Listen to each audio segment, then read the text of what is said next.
Hello दोस्तों, आपका स्वागत है आपके अपने YouTube channel Om Prakash Newton official में। मैं हूं ओम प्रकाश न्यूटन और हम डेली करंट अफेयर एमसीक्यू यहाँ पे देखेंगे, जो बीपीएससी एंड ऑल एग्जाम के पॉइंट व्यू से important current affair MCQ question रहेगा।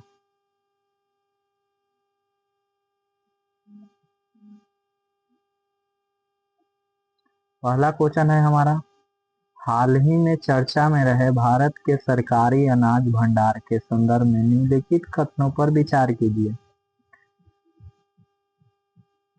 ऑप्शन ए है, वर्तमान में देश का सरकारी अनाज भंडार 604 लाख टन से अधिक हो गया है। ऑप्शन बी है, यह मात्र बफर स्टॉक की तुलना में लगभग 3 गुना अधिक है।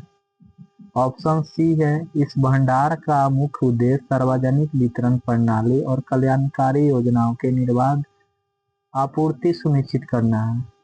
ऑप्शन डी है, उपयुक्त में से एक से अधिक। तो इसका राइट आंसर है ऑप्शन डी। उपभोक्ता कार्य, खाद्य और सार्वजनिक वितरण मंत्री प्रहलाद जोशी ने यह जानकारी साझा की कि वर्तमान में देश के सरकारी अनाज भंडार में लगभग 604 लाख टन से अधिक अनाज भंडारित है। दूसरा क्वेश्चन है, हाल ही में सर्वोच्च न्यायालय द्वारा दिल्ली के रिठाला संयुक्त चक्र विद्युत संयंत्र के संबंध में दिए गए निर्णय के संदर्भ में निम्नलिखित कथनों पर विचार कीजिए। ऑप्शन ए है, न्यायालय के अनुसार उपभोक्ताओं को उस सेवा के लिए भुगतान करने के लिए मजबूर नहीं किया जा सकता जो उन्हें अब प्राप्त नहीं हो रही है। ऑप्शन बी है, विद्युत अधिनियम 2003 के तहत उपभोक्ता हितों की रक्षा करना एक केंद्रीय सिद्धांत है। ऑप्शन सी है, सर्वोच्च न्यायालय ने दिल्ली विद्युत नियामक आयोग के 2019 के उस आदेश को बहाल कर दिया जिसमें ट्रैफिक के माध्यम से संयंत्र की शेष पूंजी लागत की वसूली से इनकार किया गया था। ऑप्शन डी है, उपयुक्त में से एक से अधिक। तो इसका राइट आंसर है उपयुक्त में से एक से अधिक।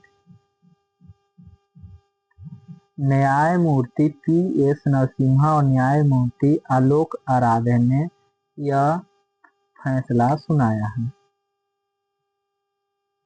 यह संयंत्र 2010 के राष्ट्रमंडल खेलों के दौरान दिल्ली की तत्काल बिजली जरूरतों को पूरा करने के लिए स्थापित किया गया था। विवाद का कारण, मार्च 2018 में आपूर्ति बंद होने के बाद भी संयंत्र की लागत उपभोक्ताओं के ट्रैफिक से वसूलने की कोशिश की जा रही थी, जिसे कोर्ट ने गलत ठहराया। अगला क्वेश्चन है तीसरा, राष्ट्रीय पेंशन प्रणाली और अटल पेंशन योजना के संदर्भ में असत्य कथन की पहचान कीजिए। ऑप्शन ए है, एनपीएस के तहत प्रबंधन की कुल परिसंपत्तियां वर्तमान में लगभग 16 लाख करोड़ रुपए तक पहुंच गई है। ऑप्शन बी है, अटल पेंशन योजना का मुख्य उद्देश्य असंगठित क्षेत्रों के श्रमिकों के लिए एक सार्वभौमिक सामाजिक सुरक्षा प्रणाली बनाना है। कथन ऑप्शन सी है, अटल पेंशन योजना में शामिल होने के लिए पात्र आयु सीमा 18 से 50 वर्ष निर्धारित की गई है। ऑप्शन डी है, उपयुक्त में से एक से अधिक। तो इसमें कौन सा कथन असत्य है? तो इसका राइट आंसर है ऑप्शन सी, अटल पेंशन योजना में शामिल होने के लिए पात्र आयु सीमा 18 से 50 वर्ष निर्धारित की गई है। यह कथन गलत है, क्योंकि पात्र आयु सीमा है 18 से 40 वर्ष निर्धारित की गई है अटल पेंशन योजना में। अक्सर छात्र योजनाओं में रिटायरमेंट की उम्र या अन्य बीमा योजना की आयु सीमा के साथ भ्रमित हो जाते हैं। अटल पेंशन योजना में शामिल होने के बाद सभी की आयु 18 से 40 वर्ष है, ना कि 50 वर्ष। क्वेश्चन नंबर 4, हाल ही में अबू धाबी में आयोजित भारत, फ्रांस और संयुक्त अरब अमीरात की त्रिपक्षीय बैठक के संदर्भ में निम्नलिखित में से कौन सा कथन असत्य है? कौन सा कथन असत्य है? ऑप्शन ए, इस बैठक में भारत का प्रतिनिधित्व विदेश सचिव विक्रम मिश्री ने किया। ऑप्शन बी, इस त्रिपक्षीय वार्ता का आयोजन फ्रांस की राजधानी पेरिस में किया गया था। ऑप्शन सी, तीनों देशों ने एक निश्चित समय सीमा के भीतर साझेदारी को मजबूत करने की कार्य योजना पर सहमति जताई। ऑप्शन डी, उपयुक्त में से एक से अधिक। तो इसका राइट आंसर है option A, option B, option B. इसका राइट आंसर है ऑप्शन बी। इस त्रिपक्षीय वार्ता का आयोजन फ्रांस की राजधानी पेरिस में नहीं किया गया था, बल्कि यह अबू धाबी में आयोजित किया गया था।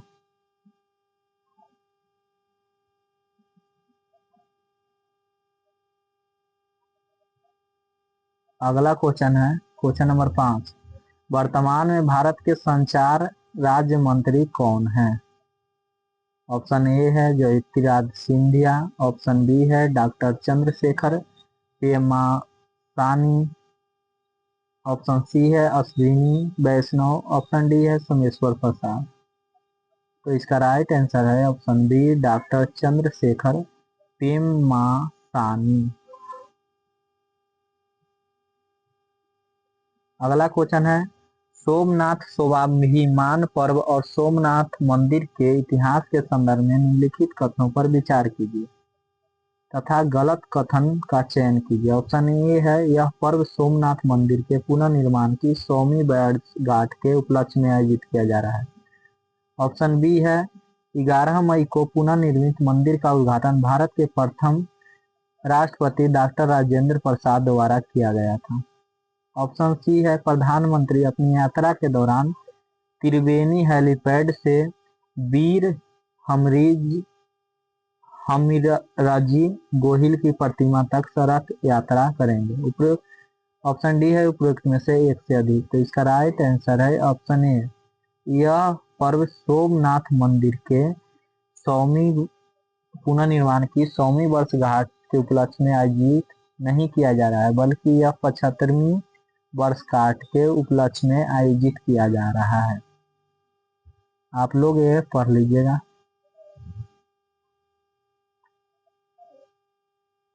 अगला क्वेश्चन है, हाल ही में चर्चा में रहे सामरिक उन्नत रेंज संवर्धन TARA हथियार प्रणाली के संदर्भ में कौन सा कथन गलत है?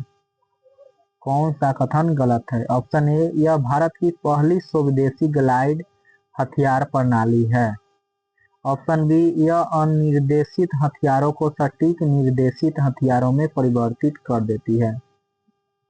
ऑप्शन सी, इसका प्राथमिक उद्देश्य गहरे समुद्र में पनडुब्बी रोधी अभियानों को अंजाम देना है।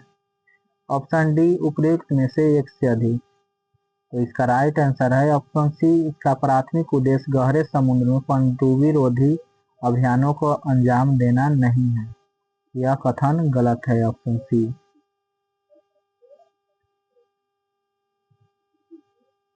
इसका उद्देश्य है, TRA का उद्देश्य है जमीन आधारित लक्ष्यों को सटीक रूप से नष्ट करना।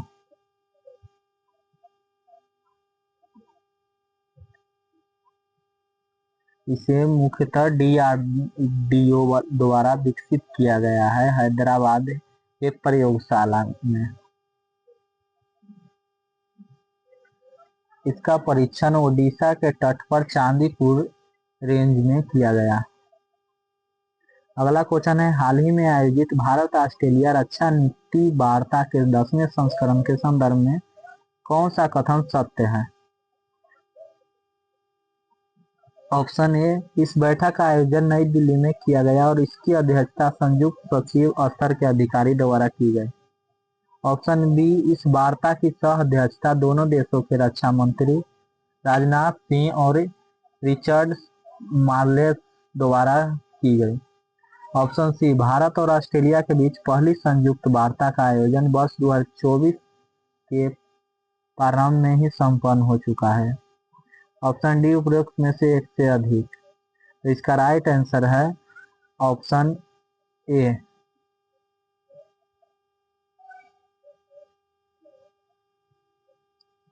इस बैठक का आयोजन नई दिल्ली में किया गया और इसकी अध्यक्षता संयुक्त सचिव स्तर के अधिकारी द्वारा की गई। आप लोग इसकी व्याख्या पढ़ लीजिएगा। अगला क्वेश्चन है, lieutenant general N S. Raja Subramaniam को भारत का अगला प्रमुख रक्षा अध्यक्ष सीडीएस नियुक्त किया गया है। इस संदर्भ में निम्नलिखित कथनों पर विचार करते हुए सही कथन का चयन कीजिए। ऑप्शन ए, वे जनरल अनिल चौहान का स्थान लेंगे और पदभार ग्रहण करने के साथ साथ ही सैन्य मामलों के विभाग के सचिव का दायित्व भी संभालेंगे। Option B, lieutenant general Subramaniam वर्तमान में भारतीय थल सेना के सेना प्रमुख के रूप में कार्यरत हैं। ऑप्शन सी, सीडीएस का कार्यकाल समाप्त होने के बाद वे राष्ट्रीय सुरक्षा परिषद सचिवालय में सैन्य सलाहकार का पद ग्रहण करेंगे। ऑप्शन डी, उपरोक्त में से एक से अधिक।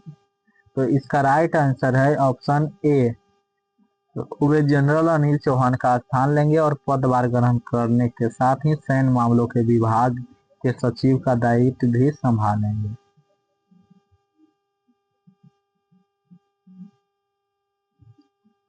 नेक्स्ट क्वेश्चन है, हाल ही में नई दिल्ली में संपन्न हुई भारत कनाडा व्यापक आर्थिक साझेदारी समझौता वार्ता के संदर्भ में निम्नलिखित में से कौन सा कथन असत्य है? यहाँ कौन सा कथन असत्य पूछा है।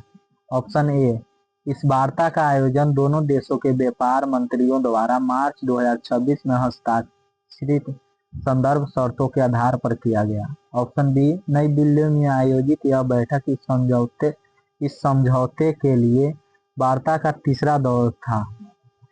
ऑप्शन सी, दोनों देशों ने एक संतुलित, महत्वाकांक्षी और पारस्परिक रूप से लाभकारी समझौते के प्रति अपनी प्रतिबद्धता की पुष्टि की। ऑप्शन डी, उपरोक्त में से एक से अधिक। तो इसका राइट आंसर है ऑप्शन बी, नई दिल्ली में आयोजित यह बैठक इस समझौते के लिए वार्ता का तीसरा दौरा नहीं था, यह वार्ता का दूसरा दौरा था।